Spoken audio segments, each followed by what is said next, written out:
সুপ্রিয় দর্শক, সবাইকে প্রীতি ও শুভেচ্ছা। ইতিমধ্যে আপনারা জেনে গেছেন এনসিপির ৬ সমন্বয়ক এখন কক্সবাজারে আছে। তো কক্সবাজারের সি পার্ল হোটেলে গেছে, যাওয়ার পর সেখানে সরকারিভাবে তাদেরকে প্রোটোকল দেওয়া হচ্ছে।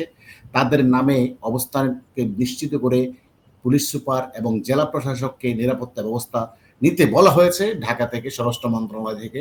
কিন্তু এখানে মজার বিষয় হলো যে এই এনসিপির ৬ জন নেতা যে হঠাৎ করে কক্সবাজার সি পার্ল হোটেলে গেল, এখানে সেখানে বিভিন্ন এনজিও কর্মকর্তা কর্মচারীদের সাথে তাদের আলাপ আলোচনা চলছে, আমরা তেমনটাই জানতে পারছি। আরো কিছু গুরুত্বপূর্ণ বিষয় হলো সেখানে তারা রোহিঙ্গা নেতাদের সাথে বৈঠক করছে, এমনটা খবর পাচ্ছি। আমার সাথে যুক্ত আছেন সাংবাদিক আতার হাওলাদার। আপনি ইতিমধ্যেই কি খবর পেয়েছেন এনসিপি নেতাদের কার্যক্রম নিয়ে কক্সবাজারে? ধন্যবাদ আপনাকে। এখানে আমরা একটা জিনিস তথ্য পেয়েছি, সেটা হচ্ছে গুরুত্বপূর্ণ তথ্য। তারা যে উদ্দেশ্যে এখানে গিয়েছে সেই উদ্দেশ্যটা যেটা বলা হচ্ছে, এটার সাথে আসলে এই বিষয়টা গোপনভাবে করা হয়েছে। সেটা হচ্ছে তারা রোহিঙ্গাদের ভিতর থেকে রোহিঙ্গাদের নেতাদের মাধ্যমে একটা জঙ্গি দল তৈরি করার চেষ্টা করছে। কারণ হচ্ছে ওরা বুঝতে পেরেছে যে বাংলাদেশে তাদের অবস্থানটা এমন একটা পর্যায়ে তলানিতে যে পৌঁছেছে যে তারা আর সাস্টেনেবল হবে না। এবং অলরেডি আপনি জানেন যে ইউনূস কিন্তু তাদেরকে ত্যাগ করেছে বলতে গেলে, বিএনপির সাথে হাত মিলিয়ে সেফ এক্সিট নেওয়ার জন্য এনসিপি কে কিন্তু এখন দূরে ঠেলে দিয়েছে।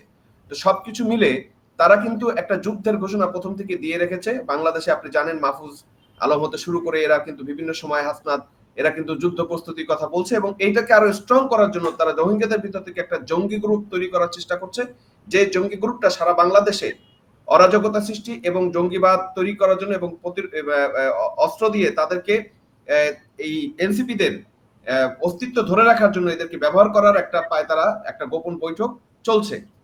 এবং সেই বিষয় নিয়েই তারা মূলত ওখানে বসেছিল এবং রোহিঙ্গা কিছু নেতাদের সাথে, জঙ্গিদের সাথে তারা বসেছে, যাতে পরবর্তী বাংলাদেশে যে পরিস্থিতি হয় সেই পরিস্থিতিতে তারা রোহিঙ্গা এই সন্ত্রাসীদের দিয়ে বাংলাদেশে একটা যুদ্ধাবস্থাকে রোহিঙ্গাদের বলেন। তো আরেকটা বিষয় কি, এটা জানেন কিনা, রোহিঙ্গাদের সশস্ত্র গোষ্ঠীকে কিন্তু সেনাবাহিনী কিন্তু গহীন জঙ্গলে প্রশিক্ষণ দিচ্ছে। সেই প্রশিক্ষণের অগ্রগতি এবং কি প্রশিক্ষণ কতটুকু হচ্ছে, কতজন নিচ্ছে, কি হিসাব নিকাশ, এগুলো নাকি তারা পরিদর্শনে যাবে বলে আমরা শুনতে পেয়েছি। আপনি এই বিষয়ে জানেন নাকি কিছু? এখন তাদের যে কার্যক্রম, সেই কার্যক্রমটা আসলে যে পদ্ধতিটা চলতেছিল সেটাকে আরো ব্যাপক বিস্তার করার জন্য, কারণ আমি বলেছি যে তাদের পায়ের নিচে মাটি সরে যাচ্ছে, এটা তারা বুঝতে পেরেছে। এবং সেক্ষেত্রে পরবর্তী পরিস্থিতিতে তাদের তো একমাত্র পৃথিবীতে পাকিস্তান ছাড়া পালানোর কোনো পথ নেই। সেক্ষেত্রে তারা বাংলাদেশে একটা ভ্যান্ডালিজম, বাংলাদেশে একটা যুদ্ধ অবস্থা বা গৃহযুদ্ধ তৈরির ক্ষেত্রে তারা যাতে রোহিঙ্গাদের সাপোর্ট পায় বা রোহিঙ্গা জঙ্গিদের ব্যবহার করতে পারে, সেই বিষয়টা নিয়ে মূলত তারা এখানে কাজ করেছে। হ্যাঁ, আরো একটা বিষয়, সেটা হলো তারা যে এখানে গেছে সেখানে যে ফান্ডিং, সেই ফান্ডিংটা যারা অনুদান দিয়েছে, ক্রাউড ফান্ডিং বলা হচ্ছে এটাকে, যে সেখানে বিভিন্ন শিল্প প্রতিষ্ঠান এবং বিভিন্ন লোকজন বিপুল পরিমাণ চাঁদা দিয়েছে, টাকা দিয়েছে এই ফান্ডকে এনরিচ করার জন্য। তারা এই ফান্ডটাকেই মূলত খরচ করছে। অন্যান্য এনসিপি নেতাদের অভিযোগ এবং কর্মীদের মধ্যে একটা ক্ষোভ লক্ষ্য করা যাচ্ছে।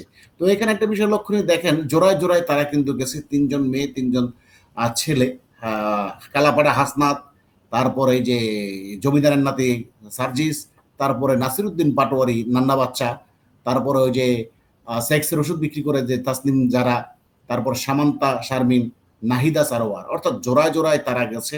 সেটাও আসলে এই বিষয়ে কিছু কিছু বলার নাই।